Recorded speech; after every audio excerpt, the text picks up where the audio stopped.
దేవునికి స్తోత్రం. ప్రియమైన సహోదర సహోదరులకు శుభాభివందనములు. ఈరోజు దేని వాగ్దాన యెషయా గ్రంథం 43 అధ్యాయం 20 వచనం.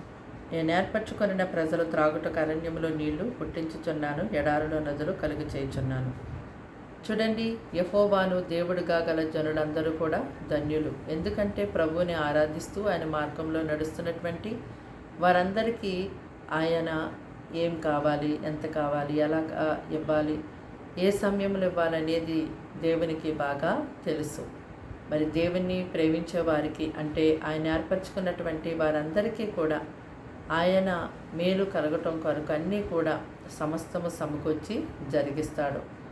ఇజ్రాయేలు ప్రజలు అరణ్య మార్గంలో నడుస్తున్నప్పుడు వారిని పోషించడానికి, వారి యొక్క ఆకలి తీర్చడానికి దేవుడు ఆకాశము నుంచి మన్నాను కురిపించి వారికి దయచేశారు. అయితే ఆ మన్నా వారికి 40 సంవత్సరాలు దేవుడిచ్చి పోషించారు. చూడండి, మరి వారికి దాహం వేసినప్పుడు బండని చీల్చి నీళ్లను దయచేశారు.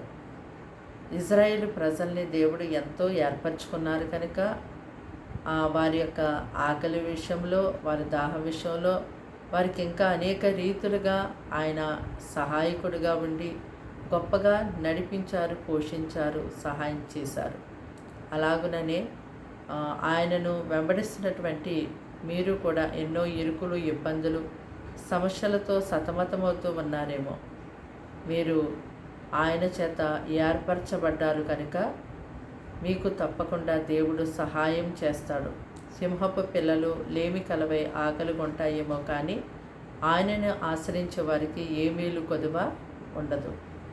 కనుక దేవుని యొక్క ప్రజలుగా ఉన్నటువంటి వారందరూ ఈ లోకం వైపు, లోకంలో ఉన్న వాటి వైపు కాదు, కానీ నిన్ను ఏర్పరచుకున్నటువంటి, నిన్ను ప్రేమిస్తున్నటువంటి దేవాది దేవుడైన ప్రభువైన యేసుక్రీస్తు వారి వైపు నువ్వు చూసి మొరపెట్టినప్పుడు నీ యొక్క ప్రతి అవసరత ఆయన యొక్క నామములో ఎంతో గొప్పగా తీర్చబడుతుంది. ప్రార్థన. దేవానికి వందనాలు, స్తోత్రాలు, స్తుతులు. తండ్రి ప్రభు, మాటలు వింటే బిడ్డల్ని నీ రక్తంతో కడిగి పరిశుద్ధపరిచి భద్రపరచండి. వారిని వారింటి వారు రక్షించండి. ఈ వారం అంతా, ఈ రోజు అంతా నీ కాపుదలు నీ బిడ్డలకు తోడుగా ఉంచండి. ఆయుష్ ఆరోగ్యాలు ఇవ్వండి. దుష్ట రోగములను దూరపరచండి. సాతాను విరోధ కార్యం లయం చేయండి.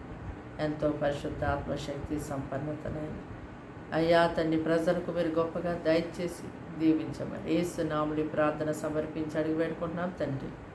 ఆమేన్.